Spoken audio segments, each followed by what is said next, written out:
ابو ہریرہ رضی اللہ عنہ کی روایت ہے کہ اللہ کے رسول صلی اللہ علیہ وسلم کے پاس ایک دیہاتی آتا ہے اور کہتا ہے اے اللہ کے رسول صلی اللہ علیہ وسلم دلنی علی عمل اذا عملتہ دخلت الجنہ،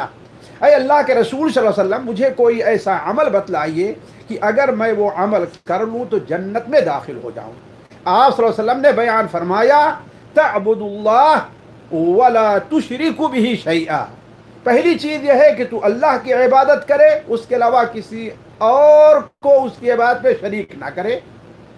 تو گویا صرف آپ صلی اللہ علیہ وسلم نے یہی نہیں کہ لا الہ محمد رسول اللہ، آگے دیکھیے اس کے ساتھ آپ نے اور کیا شرطیں رکھی۔ آپ نے بیان فرمایا کہ وَتُقِيمَ الصَّلَاةَ الْمَكْتُوبَةَ وَتُؤَدِّي الزَّكَاةَ الْمَفْرُوضَةَ وَتَصُومَ رمضان، یعنی اللہ نے جو نماز تیرے اوپر فرض کی ہے وہ نماز پڑھے، جو زکوٰۃ متعین کی ہے وہ زکوٰۃ ادا کرے، رمضان کا روزہ رکھے۔ جب آپ صلی اللہ علیہ وسلم نے یہ تعلیم دی، ابھی تک زکوٰۃ کا معاملہ حج فرض نہیں ہوا تھا،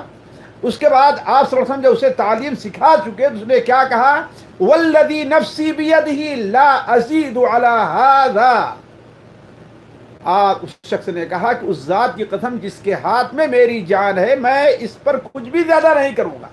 بعض روایات میں ہے کہ میں اس سے کچھ کم بھی نہیں کروں گا، تو گویا ان چیزوں کا پورا التزام کروں گا۔ تو آپ صلی اللہ علیہ وسلم نے ارشاد فرمایا جب وہ جانے لگا تو آپ نے فرمایا من سرہ ان ينظر الى رجل من اہل الجنت فلینظر الى ھذا، جو شخص کسی جنتی کو دیکھنا چاہتا ہے وہ اس شخص کو دیکھ